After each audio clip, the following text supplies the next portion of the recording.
আসসালামু আলাইকুম প্রিয় বন্ধুরা, আজকে যে মোবাইলটা নিয়ে আসলাম এই মোবাইলটা হলো রেডমি ব্র্যান্ডের একটা মোবাইল। তো এই মোবাইলটা মূলত চার্জিং এসি সমস্যা দেখে চার্জিং এসি সমস্যা আমরা কীভাবে বুঝবো? হ্যাঁ, তো আমরা পাওয়ার আইসির পাশে যে ক্যাপাসিটার ছোটো ছোটো ক্যাপাসিটারগুলো আছে বিপিএস ক্যাপাসিটার, এগুলোতে আমরা চেক করলাম, দেখেন এখানে বিপিএস ভোল্টেজ আমরা পাইতেছি না।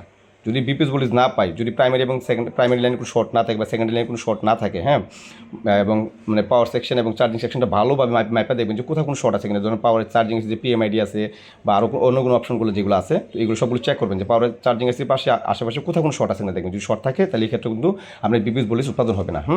তো এই ক্ষেত্রে দেখেন আমরা কি চেক করি, এখানে এই যে সুইচিং কয়েল, এটা আমাদের চার্জিং এসি সুইচিং কয়েলটা, এখানে দেখলাম ভোল্টেজ নাই। এই যে দেন বিবাস কিন্তু 5.2 সরাসরি আসতেছে, বাট চার্জিং এসি ঢুকতেছে কিন্তু চার্জিং এসি আউটপুট দিচ্ছে না। ওই দেন আমি মিটার চেঞ্জ করে নিলাম, তো আমরা বিবাস আমরা পাইতেছি 5.2, কিন্তু বিপিএস ভোল্টেজ আমরা পাইতেছি না। তো বিপিএস ভোল্টেজ যেহেতু পাইতেছি না, তো এই ক্ষেত্রে আমরা 100% শিওর থাকেন যেটা charging AC fault, charging AC খারাপ। হ্যাঁ, তো কোনো এই মোবাইলের চার্জিং এসি আশেপাশে কোথাও কোনো শর্ট থাকে, এই ক্ষেত্রে কিন্তু বিপিএস ভোল্টেজ উৎপাদন হবে না। তো যেহেতু আমাদের বিপিএস পাওয়ারের শর্ট নাই, এই মোবাইলে বিপিএস পাওয়ার কোনো শর্ট নাই, হ্যাঁ, এবং চার্জিং এসি আশেপাশে কোথাও কোনো শর্ট নাই, তো এই আইসিটা চেঞ্জ করতে হবে। এই আইসির নাম্বার হলো MT6360 ইউপি। তো এই আইসিটা আমার কাছে এই মুহূর্তে নাই, পরে আমি চেঞ্জ করবো। হ্যাঁ।